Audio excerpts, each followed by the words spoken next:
Kasus pencurian yang melibatkan seorang anak perempuan berusia 11 tahun terjadi di Jembrana. Polisi pun bergerak cepat dan berhasil menangkap pelaku yang diduga mencuri uang dan perhiasan senilai lebih dari 20 juta rupiah di salah satu desa di Kecamatan Mendoyo. Kasat Reskrim Polres Jembrana AKP Andro Yuan Elim menjelaskan, peristiwa itu terjadi pada Rabu 4 Oktober sekitar pukul 15.30 WITA.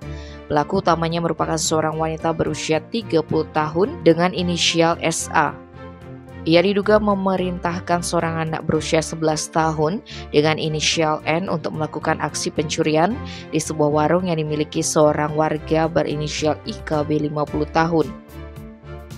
Lebih lanjut dijelaskan Elim, pelaku N masuk ke dalam warung tersebut dan memantau situasi. Ketika korban IKB meninggalkan warung untuk mencari kayu bakar, N mengambil kesempatan untuk masuk ke dalam warung dan mengambil sebuah tas kecil yang berada dalam toples penyimpanan.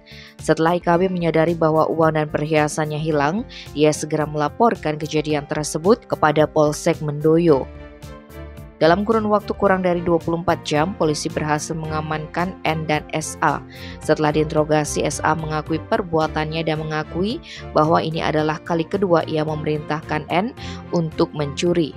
Sebelumnya, N juga diperintahkan mencuri di salah satu warung pada Senin 2 Oktober dan mengambil uang sekitar Rp190.000.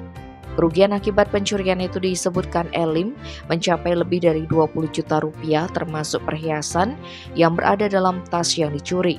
Dalam hal hukum, kasus ini akan dikejar dengan ketat terhadap pelaku SA, sementara itu anak N yang masih di bawah umur akan dikembalikan kepada orang tuanya.